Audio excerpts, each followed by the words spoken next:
L-għada tal-laqgħa mal-imsieħba soċjali f'Kastilja, il-Prim Ministru Robert Abela innota s-sinerġija bejn il-viżjoni tal-Gvern u dik tal-imsieħba soċjali. F'intervista fuq One Radio is-Sibt filgħodu, il-Prim Ministru spjega li waqt il-laqgħa f'Kastilja mal-MCSD saru diskussjonijiet tekniċi u politiċi dwar pjanijiet studjati dettaljati, kostit u kif se jitwettqu. Ħadd pjaċir ħafna mal-bieraħ li nara il-viżjoni tal-Gvern u l-viżjoni tal-imsieħba soċjali li hemm sinerġija bejniethom li jallinejaw ruhom tista' tgħid fuq il-punti kollha li huma l-aktar importanti. U għalhekk nagħtuh din l-importanza kollha lil forum bħall-MCSD għaliex iġġib l-imsieħba soċjali flimkien stajt nara mhux biss kemm id-diversi imsieħba soċjali għandhom l-interessi tas-settur li jirrappreżentaw ma fuq kollox l-interess tal-pajjiż. Tara dak lan wieħed l-interess nazzjonali fuq quddiem nett u anke meta għandek il-unions minn ħaddem fuq naħa il-rappreżentanti tal-ħaddiema, tal-employers, is-settur mediku, id-diversi stakeholders illi mhux biss iħarsu settorjalment, imma jħarsu lejn l-interessi tal-pajjiż b'mod holistiku. Dan wassal għad-deċiżjoni biex is-sena d-dieħla se jkun hemm irdupjar fl-investiment tad-distribuzzjoni tad-dawl b'total ta' 30 miljun euro. Il-Prim Ministru spjega li se jsiru ċentri ta' distribuzzjoni jinbnew għexieren ta' substations ġodda u se jiżdiedu kilometri ta' cables taħt l-art. Pajjiżi oħrajn għandhom l-istess sfidi, jiġifieri l-ordnijiet ta' dan is-sistemi elettriċi kibru bissew, però maħniex fi żgur se naqtaw qalbna sfidi hemm imma se nkunu qegħdin naraw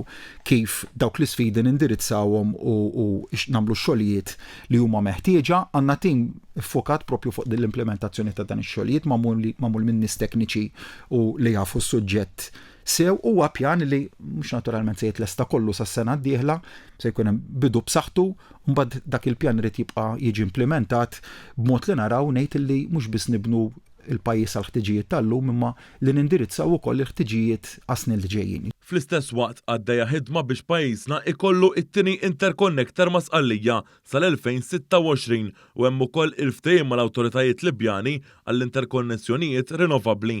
Dwar l-isfida tat-tibdil fil-klima, il-Prim Ministru Robert Abela enfasizza li bħala pajjiż irridu nibqgħu fuq quddiem nett fl-inizjattivi kontra dan il-fenomenu. Kien għalhekk li l-bieraħ ħabbar titwaqqif ta' awtorità li se tkun qed tiffoka propju fuq dan is-suġġett tal-effetti tal-bidla fil-klima, ġifieri funzjoni primarja ta' din l-awtorità mhux ħlomna biha din il-ġimgħa, din hija awtorità illi x-xogħol twaqqif tagħha ilu numru ta' xhur illi beda primarjament nemmen li tittati għarfien b'mod ġenerali lill-poplu tagħna dwar dan is-suġġett.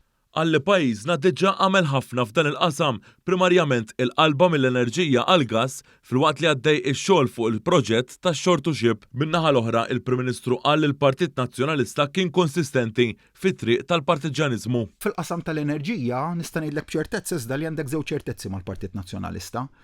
L-ewwel wieħed li huwa l-kontijiet ogħla u t-tieni wieħed l-inkonsistenza. Għaliex il-kontijiet ogħla? Għaliex jipproponu il-prinċipju tagħhom dejjem idur li nħallu s-suq miftuħ jiddettaw. Is-suq isuq. Dak huwa l-prinċipju tagħhom.